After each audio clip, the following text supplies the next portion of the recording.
Hiber-Nation 114.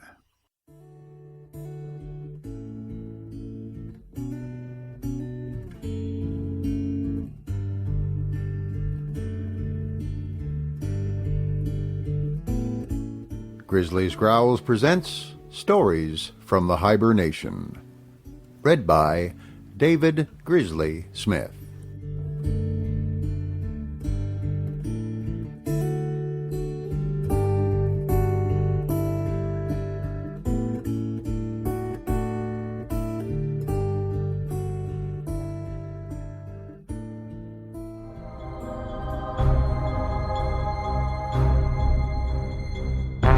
Eugenics and Other Evils by G.K. Chesterton.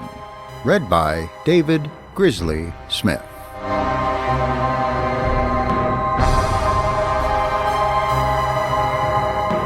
Part 2. The Real Aim. Chapter 4. The Vengeance of the Flesh. By a quaint paradox, we generally miss the meaning of simple stories because we are not subtle enough to understand their simplicity. As long as men were in sympathy with some particular religion or other romance of things in general, they saw the thing solid and swallowed it whole, knowing that it could not disagree with them. But the moment men have lost the instinct of being simple in order to understand it, they have to be very subtle in order to understand it. We can find, for instance, a very good working case in those old puritanical nursery tales about the terrible punishment of trivial sins, about how Tommy was drowned for fishing on the Sabbath, or Sammy struck by lightning for going out after dark. Now these stories are immoral, because Calvinism is immoral. They are wrong, because Puritanism is wrong. But they are not quite so wrong. They are not a quarter so wrong as many superficial sages have supposed. The truth is that everything that ever came out of a human mouth had a human meaning, and not one of the fixed fools of history was such a fool as he looks. And when our great-uncles or great-grandmothers told the child he might be drowned by breaking the Sabbath, their souls, though undoubtedly, as Touchstone said, in a parlous state, were not in quite so simple a state as is suggested by supposing that their God was a devil who dropped babies into the Thames for a trifle. This form of religious literature is a morbid form, if taken by itself, but it did correspond to a certain reality in psychology which most people of any religion, or even of none, have felt a touch of at some time or other. Leaving out theological terms as far as possible, it is the subconscious feeling that one can be wrong with nature as well as right with nature, that the point of wrongness may be a detail. In the superstitions of heathens, this is often quite a triviality, but that if one is really wrong with nature, there is no particular reason why all her rivers should not drown or all her storm bolts strike one who is, by this vague yet vivid hypothesis, her enemy. This may be a mental sickness, but it is too human or too mortal a sickness to be called solely a superstition. It is not solely a superstition. It is not simply superimposed upon human nature by something that has got on top of it. It flourishes without check among non-Christian systems. It flourishes especially in Calvinism, because Calvinism is the most non-Christian of Christian systems. But like everything else that inheres in the natural senses and spirit of man, it has something in it. It is not stark unreason. If it is an ill, and it generally is, it is one of the ills that flesh is heir to, but he is the lawful heir, and like many other dubious or dangerous human instincts or appetites, it is sometimes useful as a warning against worse things. Now, the trouble with the 19th century very largely came from the loss of this, the loss of what we may call the natural and heathen mysticism. When modern critics say that Julius Caesar did not believe in Jupiter or that Pope Leo did not believe in Catholicism, they overlook an essential difference between those ages and ours. Perhaps Julius did not believe in Jupiter, but he did not disbelieve in Jupiter. There was nothing in his philosophy or the philosophy of that age that could forbid him to think that there was a spirit, personal and predominant, in the world. But the modern materialists are not permitted to doubt. They are forbidden to believe. Hence, while the heathen might avail himself of accidental omens, queer coincidences, or casual dreams without knowing for certain whether they were really hints from heaven or premonitory movements in his own brain, the modern Christian turned heathen must not entertain such notions at all, but must reject the oracle as the altar. The modern skeptic was drugged against all that was natural in the supernatural. And this was why the modern tyrant marched upon his doom as a tyrant literally pagan might possibly not have done. There is one idea of this kind that runs through most popular tales, those, for instance, on which Shakespeare is so often based, an idea that is profoundly moral even if the tales are immoral. It is what may be called the flaw in the deed. The idea that if I take my advantage to the full, I shall hear of something to my disadvantage. Thus Midas fell into a fallacy about the currency, and soon had reason to become something more than a bimetallist. Thus Macbeth had a fallacy about forestry. He could not see the trees for the wood. He forgot that, though a place cannot be moved, the trees that grow on it can. Thus Shylock had a fallacy of physiology. He forgot that if you break into the house of life, you find it a bloody house, in the most emphatic sense. But the modern capitalist did not read fairy tales, and never looked for the little omens at the turnings of the road. He, or the most intelligent section of him, had by now realized his position, and knew in his heart that it was a false position. He thought a margin of men out of work was good for his business. He could no longer really think it was good for his country. He could no longer be the old hard-headed man who simply did not understand things. He could only be the hard-hearted man who faced them. But still he marched on. He was sure he had made no mistake. However, he had made a mistake, as definite as a mistake in multiplication. It may be summarized thus, that the same inequality and security that makes cheap labor may make bad labor, and at last no labor at all.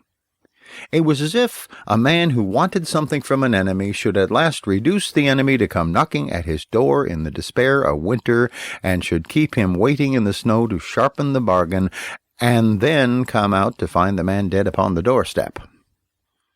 He had discovered the divine boomerang. His sin had found him out.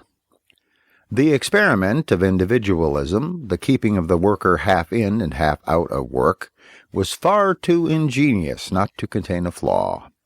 It was too delicate a balance to work entirely with the strength of the starved and the vigilance of the benighted. It was too desperate a course to rely wholly on desperation. And as time went on, the terrible truth slowly declared itself. The degraded class was really degenerating.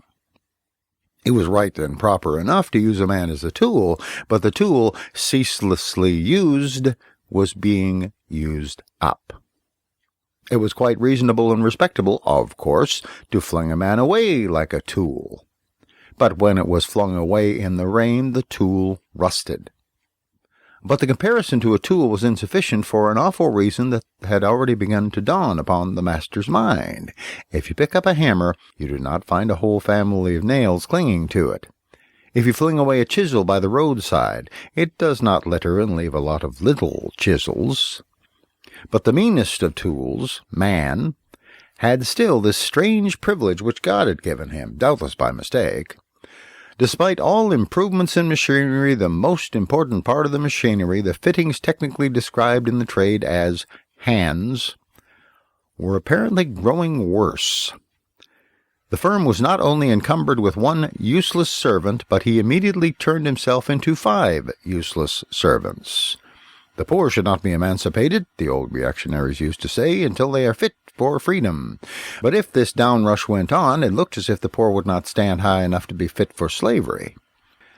So at last it seemed, doubtless in a great degree subconsciously, to the man who had wagered all his wealth on the usefulness of the poor to the rich, and the dependence of the rich on the poor, the time came at last when the rather reckless breeding in the abyss below ceased to be a supply and began to be something like a wastage.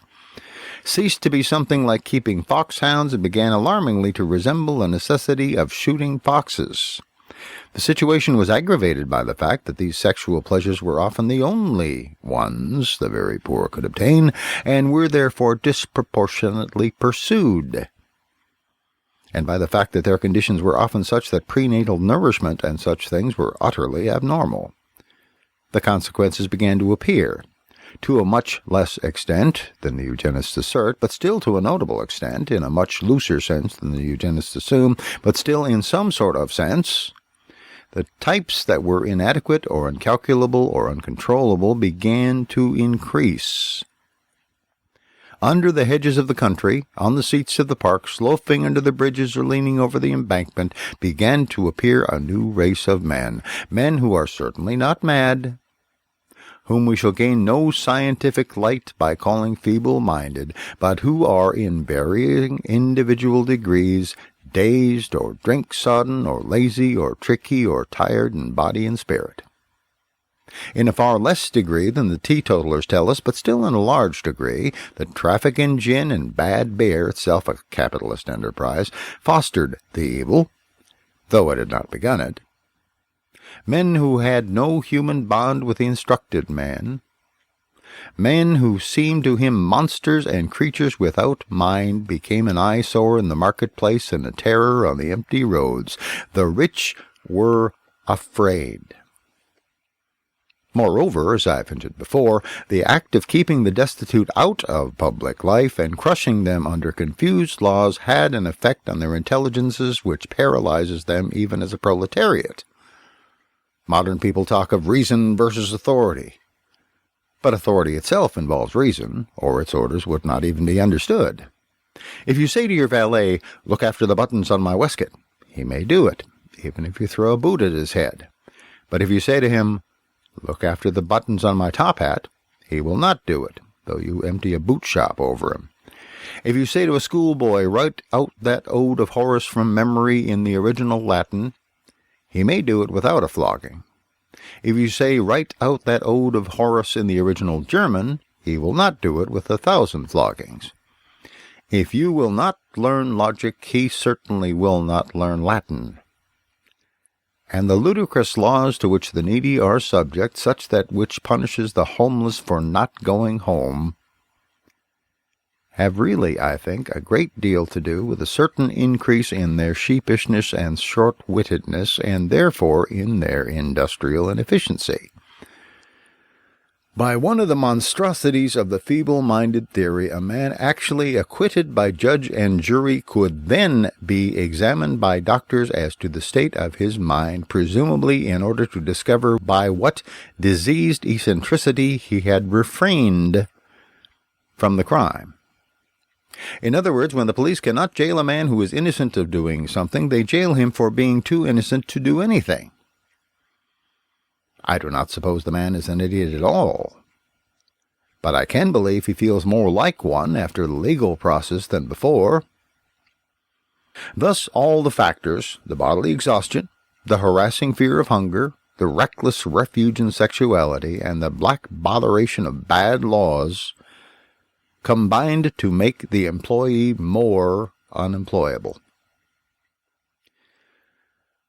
Now, it is very important to understand here that there were 2 courses of action still open to the disappointed capitalist confronted by the new peril of this real or alleged decay. First, he might have reversed his machine, so to speak, and started unwinding the long rope of dependence by which he had originally dragged the proletarian to his feet. In other words, he might have seen that the workman had more money, more leisure, more luxuries, more status in the community, and then trusted to the normal instincts of reasonably happy human beings to produce a generation better born, bred, and cared for than these tortured types that were less and less used to him. It might still not be too late to rebuild the human house upon such an architectural plan that poverty might fly out of the window, with a reasonable prospect of love coming in at the door. In short, he might have let the English poor, the mass of whom were not weak-minded, though more of them were growing weaker, a reasonable chance, in the form of more money, of achieving their eugenical resurrection themselves. It has never been shown, and it cannot be shown, that the method would have failed. But it can be shown, and it must be closely and clearly noted, that the method had very strict limitations from the employer's own point of view. If they made the worker too comfortable, he would not work to increase another's comforts. If they made him too independent, he would not work like a dependent. If, for instance, his wages were so good that he could save out of them, he might cease to be a wage earner. If his house or garden were his own, he might stand an economic siege in it. The whole capitalist experiment had been built on his dependence. But now it was getting out of hand, not in the direction of freedom, but of frank helplessness. One might say that his dependence had got independent of control.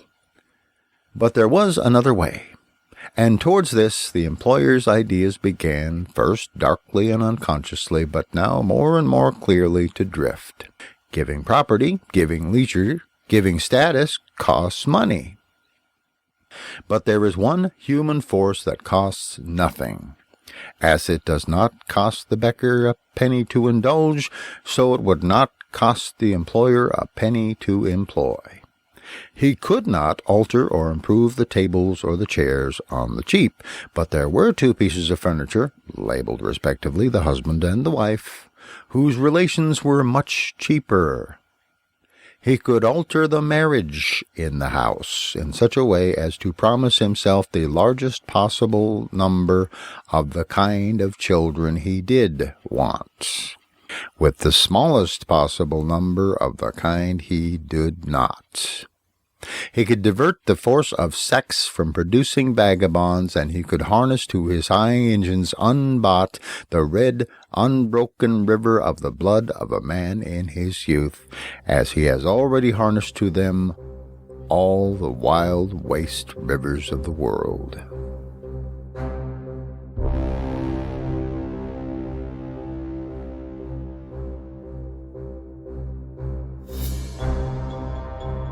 Thank you for listening to Eugenics and Other Evils by G.K. Chesterton, read by me, David Grizzly Smith. Theme music for the book is Showdown by Kevin MacLeod of Incompetech.com. This book is released under a Creative Commons Attribution, Non-Commercial, No Derivatives 3.0 license. That means please make copies, please share this book, but don't change it, don't sell it, and do tell people where you got it. If you like this book, leave a comment and a rating on podiobooks.com, or comment on grizzliesgrowls.com, or anywhere else you can.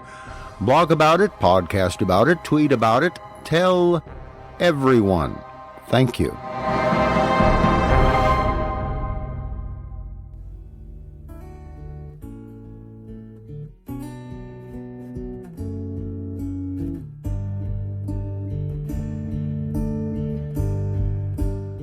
Thank you for listening to Stories from the Hiber-Nation. Comment on the website at grizzliesgrowls.com. This program is offered under a Creative Commons Attribution, Non-Commercial, No Derivatives license.